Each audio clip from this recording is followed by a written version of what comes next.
특별한 새벽 예배를 통하여서 너희 안에서 착한 일을 시작하신 이가 그리스도 예수의 날까지 이루실 줄을 우리는 확신하노라 하는 참 귀한 말씀을 받았습니다만, 오늘 본문에서는 그 착한 일인 구원을 이룰 때가 다가왔다고 말씀하시며 그 구원하심에 반응할 것을 엄숙하게 권면하고 있습니다. 먼저는 너희는 정의를 지키며 의를 행하라고 하십니다. 1절 말씀을 함께 읽어보실까요?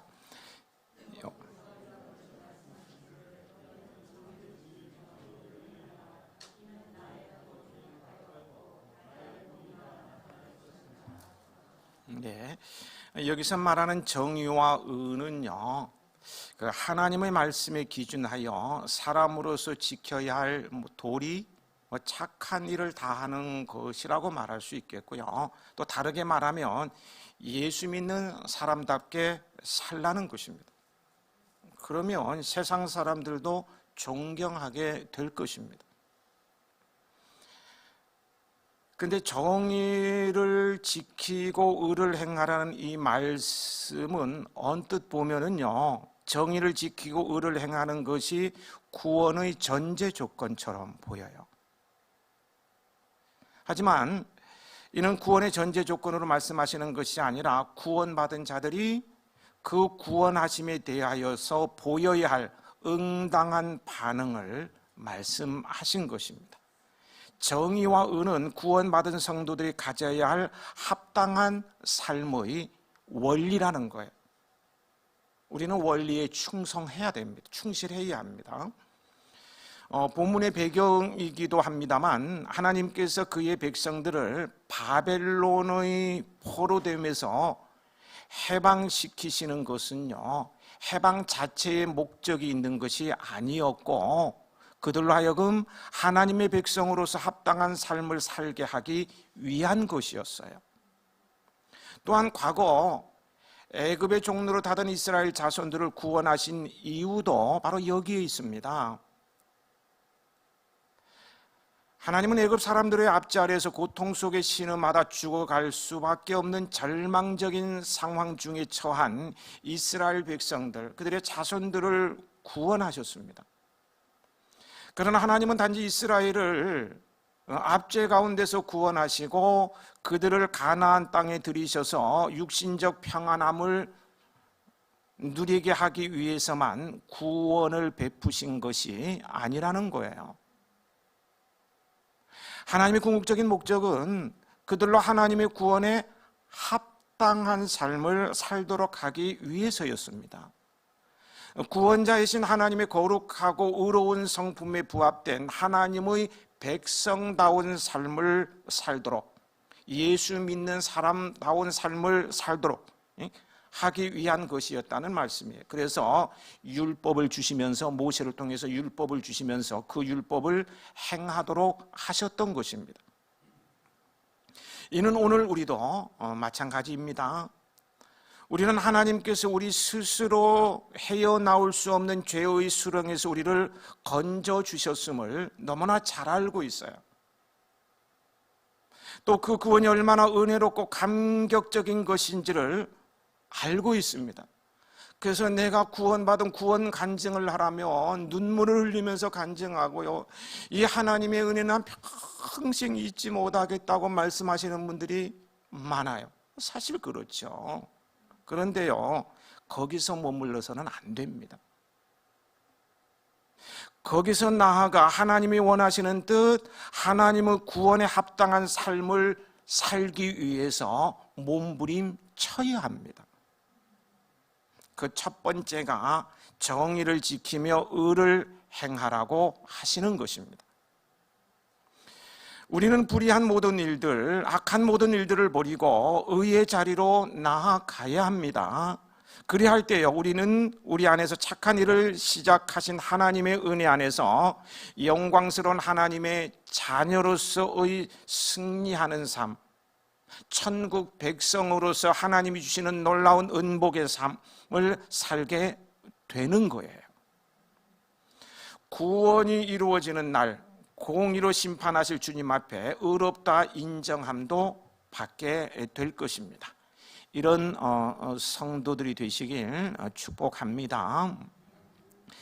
2절로 넘어가 보면요, 2절 또한 구원받은 성도들이 그 구원하심에 대해 보여야 할 응당한 반응입니다. 같이 읽어보실까요? 안식일을 지켜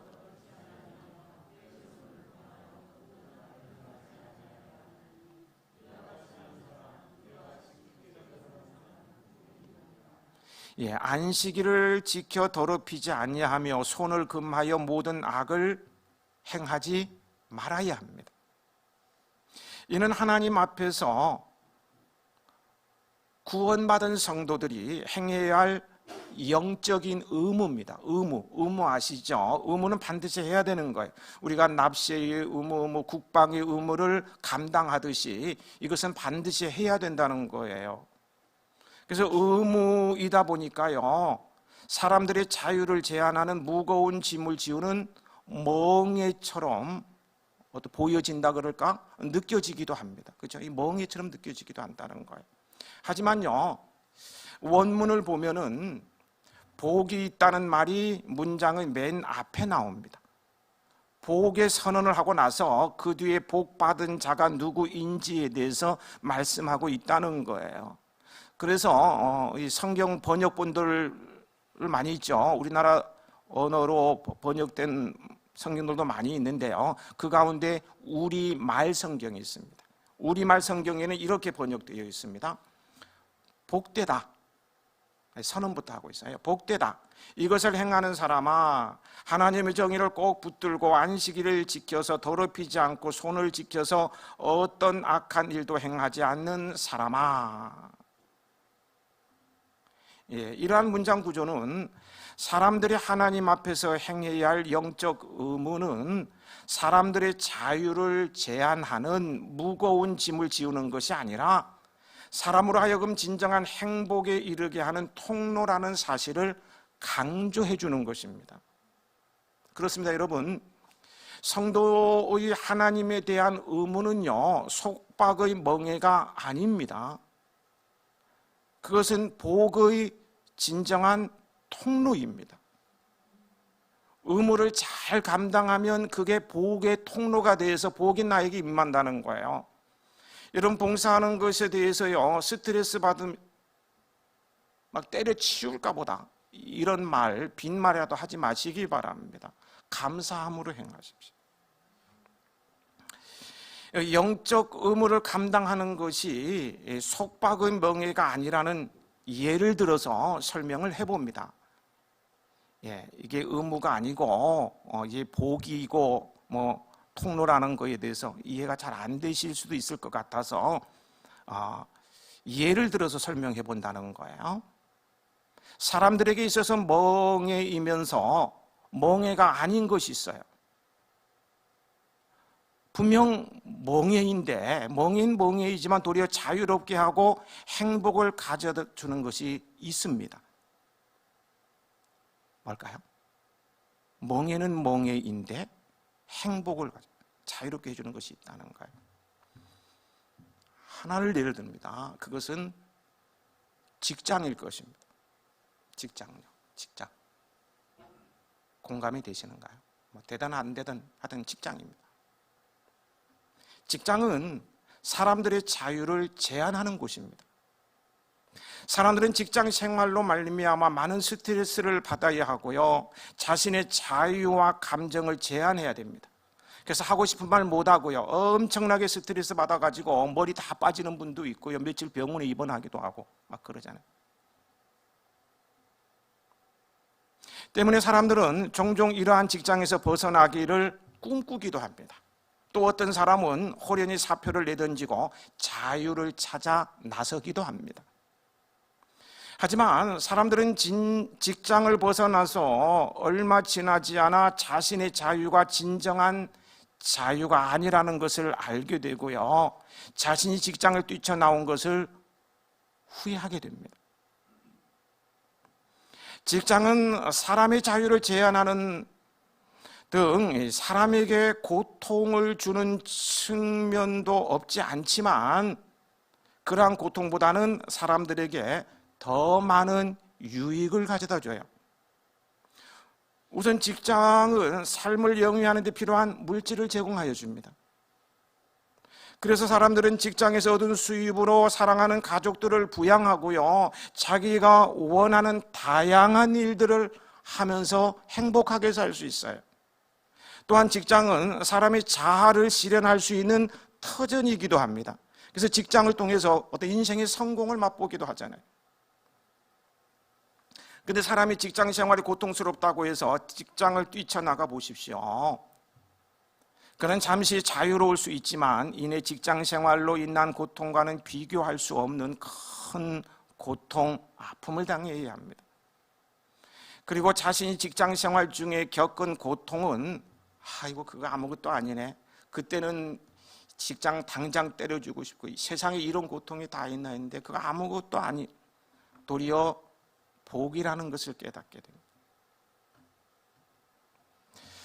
우리 교회가 관악산 자락에 있잖아요. 그러다 보니까 제가 혼자 있는 시간이 많아서 관찰을, 이런저런 관찰을 많이 하게 되는데요. 땅을 보면서 관찰한 것도 언제 한번 설교를 한 편이 나올 것 같아요. 하여튼 관찰을 많이 하게 되는데요. 교회 앞에 둘레길이 있지 않습니까? 둘레길로 평일에 등산 다니시는 분들이 많아요. 그들이 입은 옷을 보면은요, 무슨 패션쇼를 하는 것 같아요. 옷이 너무 화려합니다. 모자도 그렇고 신발도 그렇고 옷 자체도 뭐 얼마나 화려한지 몰라요. 보면은 화려한 패션을 자랑하는 것처럼 느껴질 정도인데 가까이 가보면 그 얼굴에 수심들이 있어요. 335 짝지어서 막 얘기하고 있는데 그 밝은 웃음 속에 어둠이 있더라는 거예요. 그들이 왜 등산합니까? 건강을 위해서요? 그럴 수도 있죠. 심하게 표현하면요, 그 평일에 40대 또 30대도 있고 뭐 60, 70대도 있고요. 그들이 평일에 등산하는 거예요. 심하게 표현하면은 갈 곳이 없어서 시간 때우기 위해서 하는 거예요. 그래서 막 옷도 막 주워 입고 나름대로 막 폼 잡고 나오는 거예요. 그들에게요 물어보면 직장은 고통이 아니고 복입니다. 직장요 너무 좋아요. 복이에요. 이렇게 말할 거예요. 하나님에 대한 성도들의 의무가 꼭 이와 같습니다. 하나님에 대한 성도들의 의무는 성도들을 괴롭게 하는 것처럼 보이는 측면이 분명히 있어요. 주의를 준수하려면 세상 사람들이 말하는 황금 같은 휴일을 포기해야 됩니다. 3박 4일 떠날 수 있는데 황금 연휴 가운데 주일 끼어가 가지도 못하고 남들은 그냥 해외 가고 뭐 룰루랄라 하는데 꽉 묶여 있어요. 황금 휴일을 포기하기도 하고. 그러므로 하나님에 대한 의무는 사람들을 괴롭게 하는 측면이 없지 않다고 분명히 말할 수가 있어요. 저를 보시고요. 오래전의 이야기인데요. 토요일 날도 근무하던 그런 때의 이야기입니다만, 어떤 분이 저에게 이런 말씀을 하시는 것이었어요. 목사님은 우리가 주일에 봉사하는 것이 얼마나 힘든지 아세요? 목사님은 월요일에 쉬기라도 하는, 우리는 토요일까지 새 빠지게, 일부 예배 때 새 빠지게 해놓고는 이게 무슨 말인지 물어보니까 아무도 대답을 못 하더라고요. 새 빠지게 뭐예요? 그래서 얼른 가서 예배 끝나고 사전을 뒤져봤더니 혀가 빠질 정도로 힘들게, 이게 새 빠지기더라고요.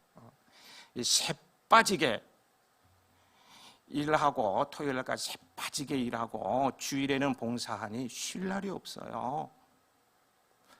목사님이 쉬시는 월요일 날은 우리는 월요병에 시달려요.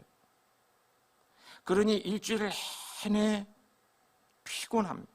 너무너무 힘듭니다. 근데 가만히 보면요, 목사님은 안식년도 있고요, 휴가도 가고요. 그래서 휴가 때는 뭐 주일날 교회도 안 오고 그러던데요, 우리에게도 목사님처럼 안식년도 있고. 저 내년에 안식년 갑니다. 붙잡지 마세요. 안식년도 있고 휴가도 했으면 좋겠어요. 그래서 한 달에 한 번씩은 다른 교회 가고 뭐 쉬어도 됐으면 좋겠어요. 휴가 좀 주었으면 좋겠어요. 논리적으로 가만히 들어보니까 틀린 말이 하나도 없는 것 같아요. 그래서 참 인간적이십니다 라고 말해주고 싶었지만 묵묵히 듣기만 했던 그런 기억이 납니다. 그분은 저만 보면은요, 차 한잔 마시자 해놓고 꼭 이 말씀만 하시는 거예요. 이 교회 봉사에 대해서 한이 있는 것 같아요. 얼마나 한 맺혔으면 저만 붙잡고 하소연하는지 몰라요. 이분의 넋두리처럼요, 주의를 성수하는 것은 사람을 괴롭히는 측면도 없지 않아 있는 게 분명합니다. 사실이에요. 하지만 여러분, 사람들은 하나님에 대한 의무를 이행함으로써 진정한 자유와 안식과 복을 얻는다는 사실을 간과해서는 절대로 안 돼요. 하나님의 뜻을 이행하는 사람들은 하나님으로부터 오는 참되고 온전한 복을 받습니다. 악을 행함으로 인한 일시적인 기쁨, 거짓 기쁨은 멀어지게 되지만 악을 떠남으로 인한 영원하고 참된 기쁨을 얻을 수 있어요. 불경하고 세속적인 기쁨, 육정 기쁨은 얻을 수 없을지 몰라 하나님 앞에서만 얻을 수 있는 풍성한 기쁨, 경건하고 거룩한 기쁨, 영혼 깊숙한 곳에 자리한 은밀하지만 크고 놀라운 기쁨을 얻게 하십니다. 그렇다고 해서요, 주일에 쉬지 못한다고 해서, 열심히 봉사한다고 해서요, 과로사로 죽거나 과로사하거나 빨리 죽거나 하는 그런 사람이 없어요. 통계에 의하면은 휴가 잘 가고 하는 세상 사람들이 예수 믿는 사람보다 더 빨리 죽더라. 예수 믿는 사람이 더 건강하고 오래 살아요. 통계가 말해주잖아요. 이처럼 주의를 지키며 의무를 감당할 때 세상이 주지 못하는 진정한 위로와 행복, 풍성함이 있습니다. 그러기에 하나님의 계명은 우리의 삶을 구속하고 속박하는 무거운 멍에가 아니라 진정한 기쁨과 복의 통로가 되는 것입니다. 기쁨으로, 자원함으로 봉사하십시오. 예수님께서 그런 말씀을 하세요. 11장 28절부터 30절 말씀에 이렇게 말씀을 하시는데요, 수고하고 무거운 짐진 자들아 다 내게로 오라. 그리하면 너희 마음이 쉼을 얻으리니. 30절에요, 이는 내 멍에는 쉽고 내 짐은 가벼움이라. 이 말씀처럼요, 하나님께서 명하시는 일들은 분명 멍에와도 같은 측면이 있습니다. 그러나 그 멍에는 쉽고 가벼운 멍에입니다. 사람을 억압하는 것이 아니라 도리어 쉼을 얻게 하고 행복을 가져다주는 통로예요. 그러므로 여러분은 하나님께서 명하시는 계명을 의무만으로만 생각하지 마십시오. 거기 담겨진 더 큰 복, 더 큰 은혜가 무엇인지를 생각하고 헤아리시면서요, 말씀 앞에 더욱 성실하게 이행하시기 바랍니다. 사명 감당하는 일에 열심을 내시기 바랍니다. 은복입니다. 구원받은 자들이 그 구원하심에 대하여 보여야 할 응당한 반응 세 번째는요, 여호와께 연합하는 것입니다. 3절이죠. 같이 3절도 읽어보겠습니다.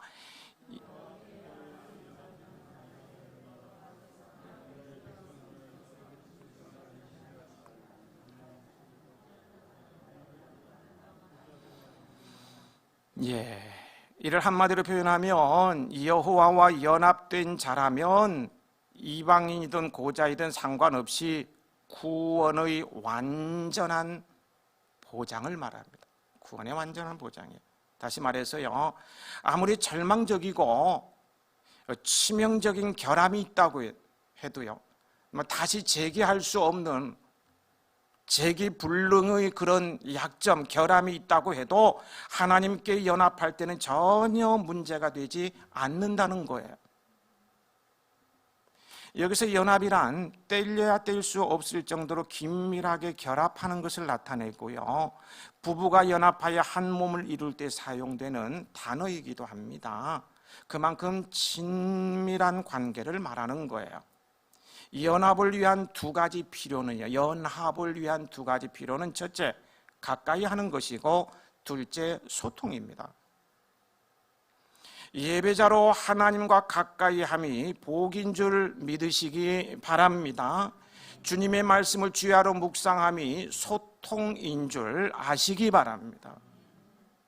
이렇게 여호와께 연합한 자가 누리는 은혜들이 있는데요, 이렇게 하나님께 연합했던 히스기야라는 사람을 소개합니다.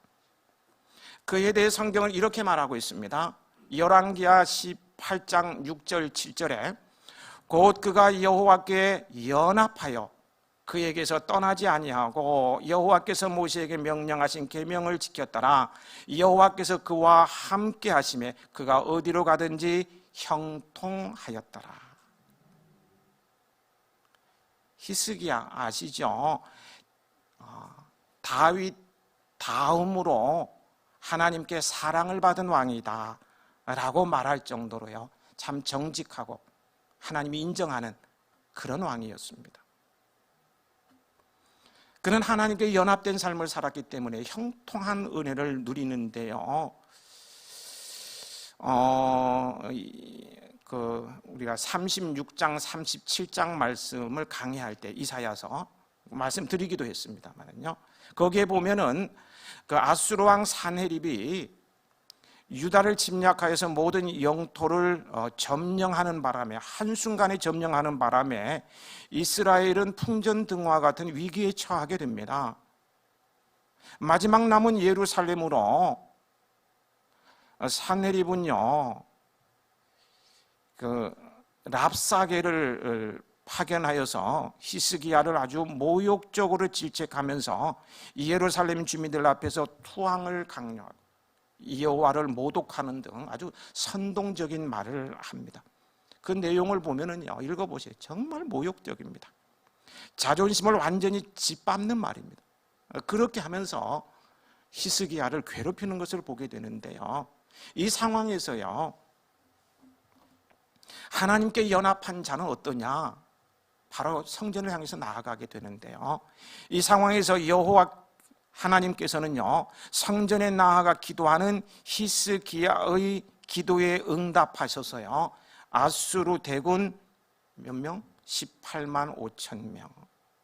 18만 5천 명. 놀라지도 않아요. 18만 5천 명은 어마어마한 숫자입니다. 나라의 국운을 완전히 흔들어 버리는 거예요. 진멸시키죠. 실감이 안 되실 것 같아서 그때 예를 들어보면은요,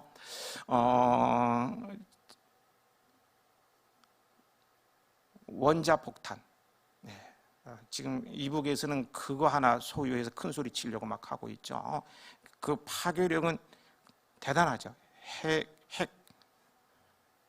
일본이 망할 때요, 일본이 세계를 정복할 수 있어 당당하던 그들이 망할 때 핵 때문에 망했어요.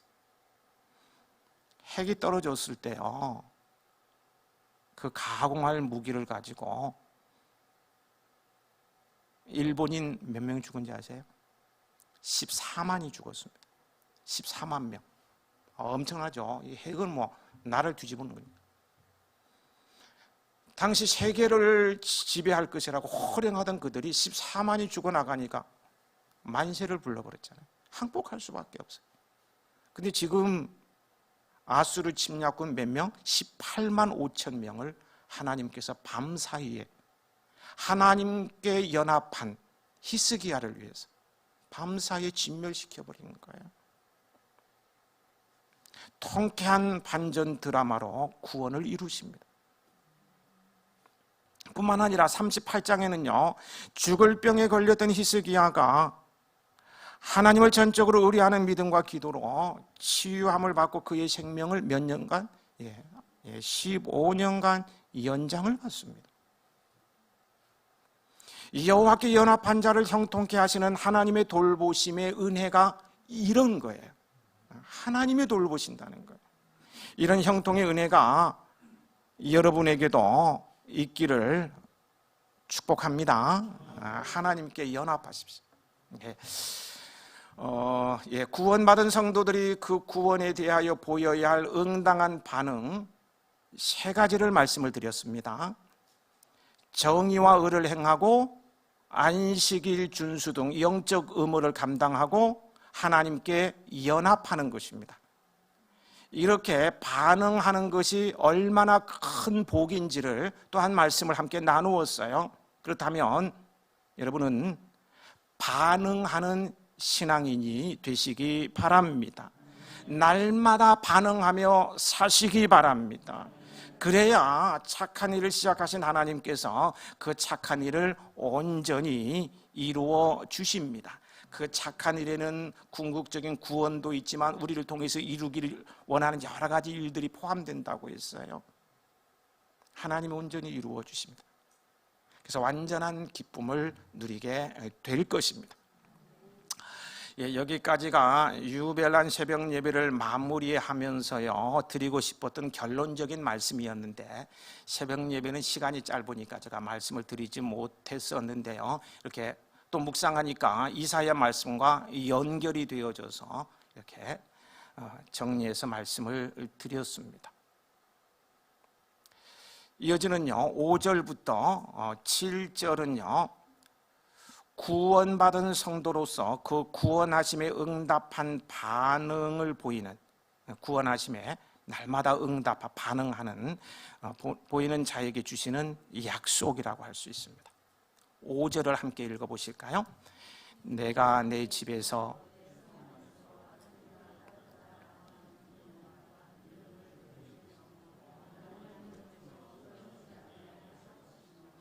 하나님의 집과 성 안에서 자녀보다 나은 기념물과 영원한 이름을 주시겠다고 말씀하고 있죠. 여기서 내가 내 집에서 내 성 안에서 자녀보다 나은 기념물과 이름은요 본문에서 구체적으로 설명되지 않았지만요 하나님의 나라 공동체 안에서 사는 것과 하나님이 주시는 영원한 기업을 소유하게 되는 특권을 말합니다. 또 영원한 이름은 하나님의 영원한 생명을 나누어 주시는 것입니다. 영생이죠. 영생. 이 5절은요 영적인 복이라고 말씀드릴 수 있을 것 같아요. 7절 말씀은 영적인, 5절의 영적인 복이라면 세상적인 복을 포함하고 있는데요 7절을 함께 읽어보실까요?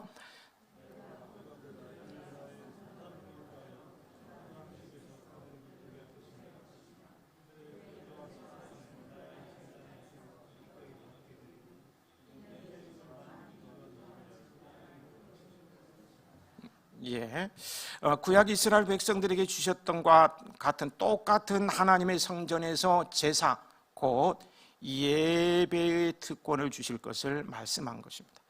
이 예배자의 특권은요 어마어마한 거예요. 직접 하나님을 섬길 수 있는 은혜보다 큰 은혜는 없는 거예요.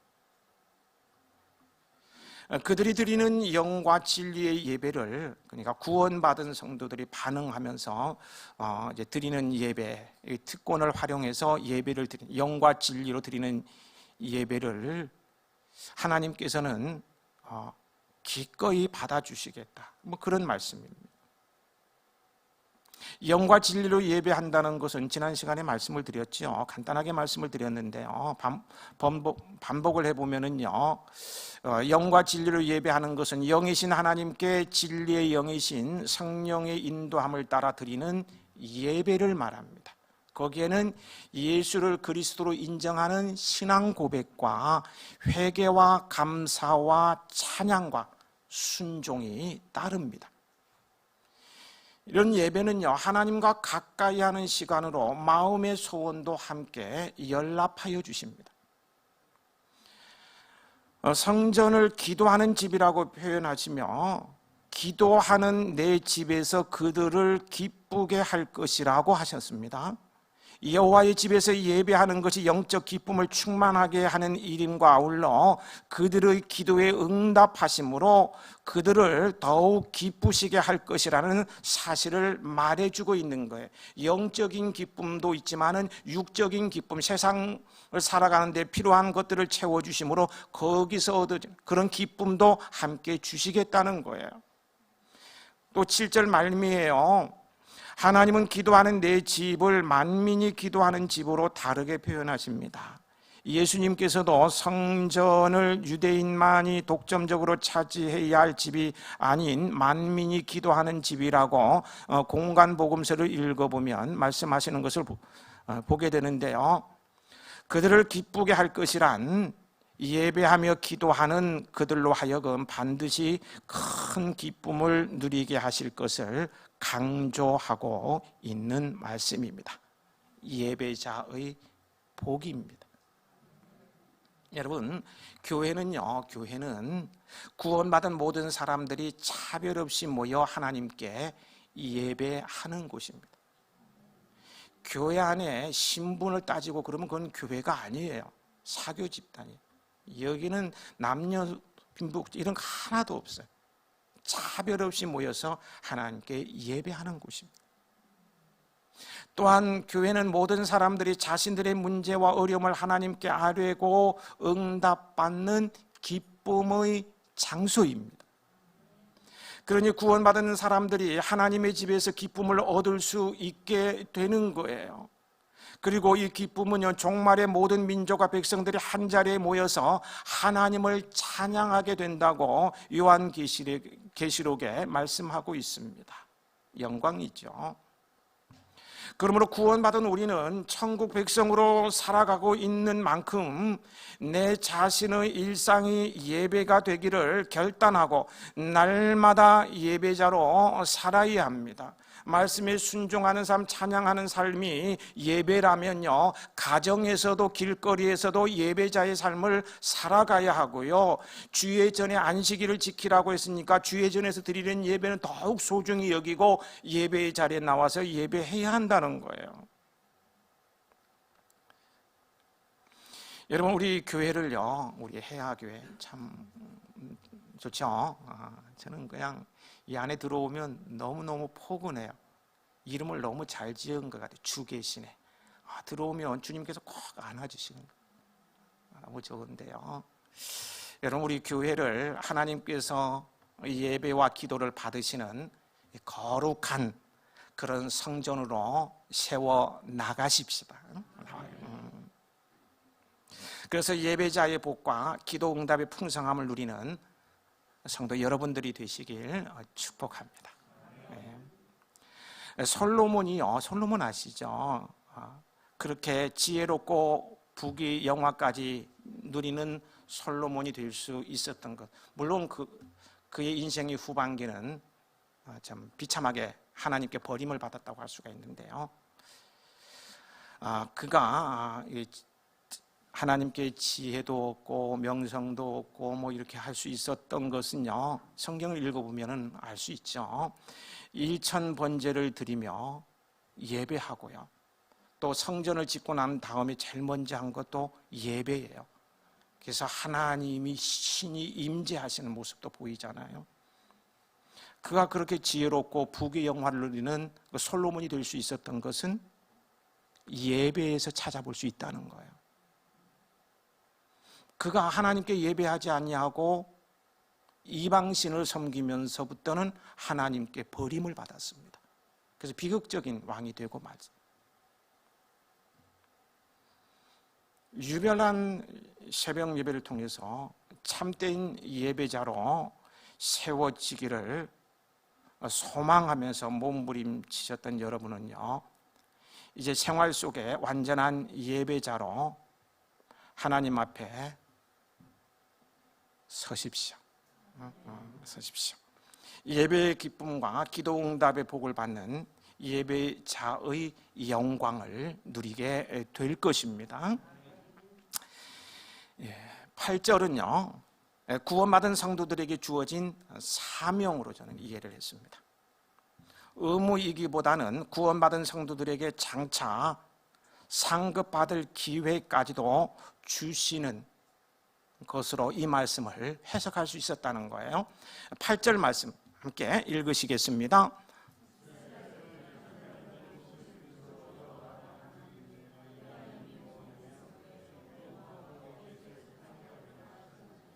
예, 하나님께서 이미 모은 백성이 있다고 말씀하고 있습니다. 여기서 이미 모은 백성은 신약시대에 먼저 하나님께서 부르셔서 구원하신 자를 가리키고요, 이를 오늘 우리 시대를 기준으로, 지금 내가 살아가고 있는 이 시대를 기준으로 한다면요, 예수님 믿는 나를 포함하여서 이미 구원받은 성도들을 의미합니다.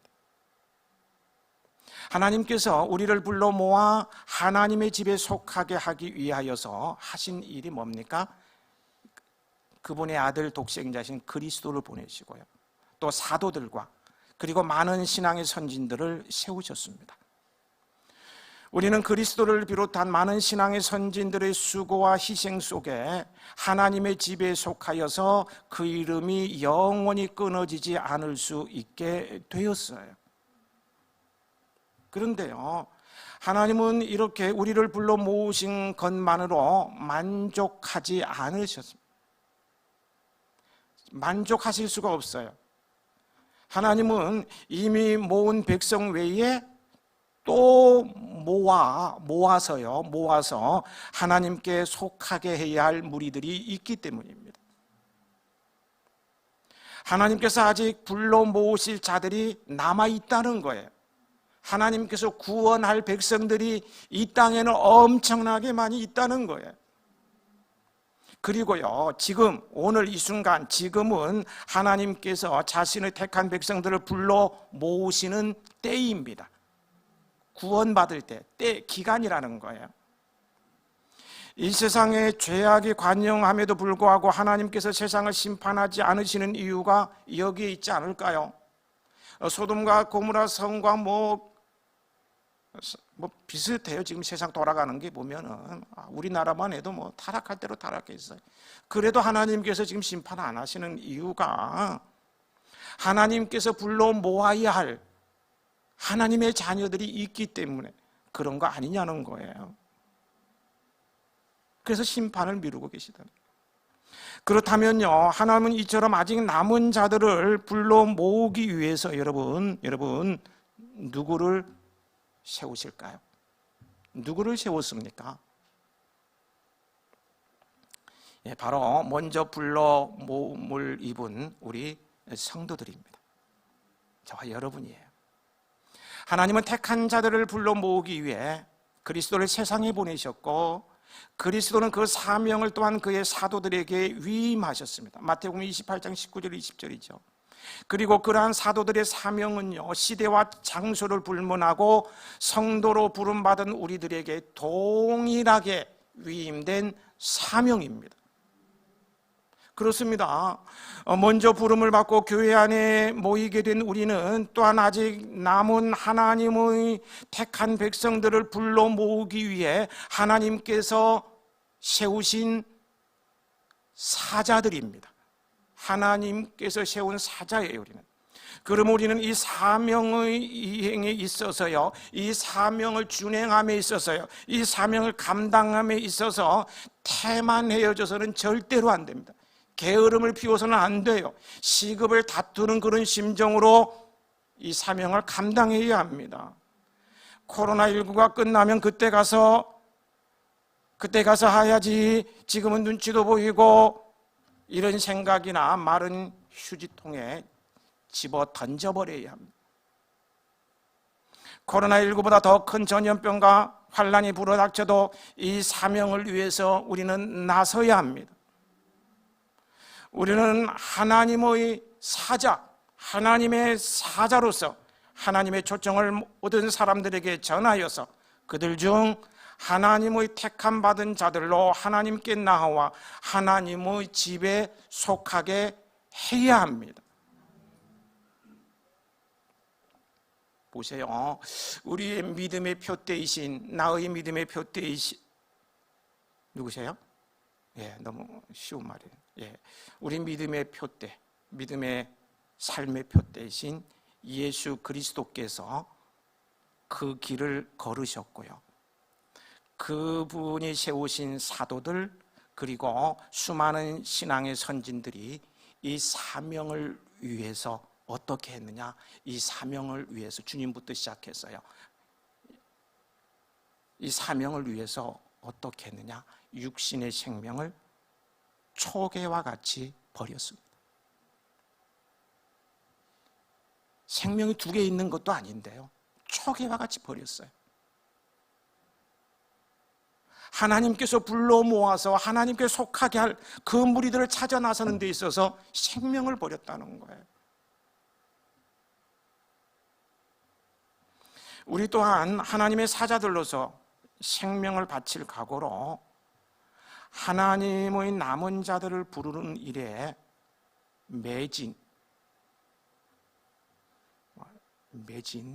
표가 매진된 게 아니고요, 부르는 일에 매진해야만 합니다. 앞뒤 가리지 않고 전진해야 됩니다. 생명구원은요, 천국에서 영원토록 빛나는 상급을 받는 길입니다. 많은 사람을 옳은 대로 돌아오게 한 자는 별과 같이 영원토록 빛나리라. 전도의 열정을 부어 쏟으면서 이번 추수 감사절은요, 영혼 추수와 함께 드리는 감사절이 되길 소망합니다. 세 분만 그냥 제가 들리듯 말듯 아멘 하셨는데 또 하겠습니다. 고집이 세죠. 예. 전도의 열정을 쏟아부으며 이번 추수 감사절은 영혼 추수와 함께 드리는 감사절이 되길 소망합니다. 예, 하여튼 감사합니다. 저는요, 어제 광인을 보았습니다. 광인이 뭐예요? 예, 미친 사람. 광인을 보았어요. 제가 지난번에 휴가 때 이른 새벽에 운동을 나가면 저를 붙잡고 선생님 예수 믿으십니까? 하고 복음 전하는 분이 있었다 그랬어요.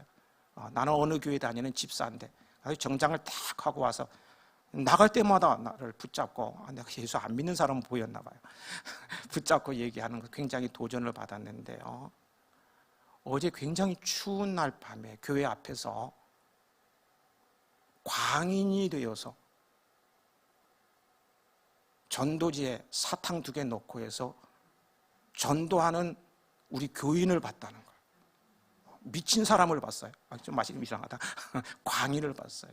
그 추운 날에 아무도 없는데 왔다 갔다 하면서.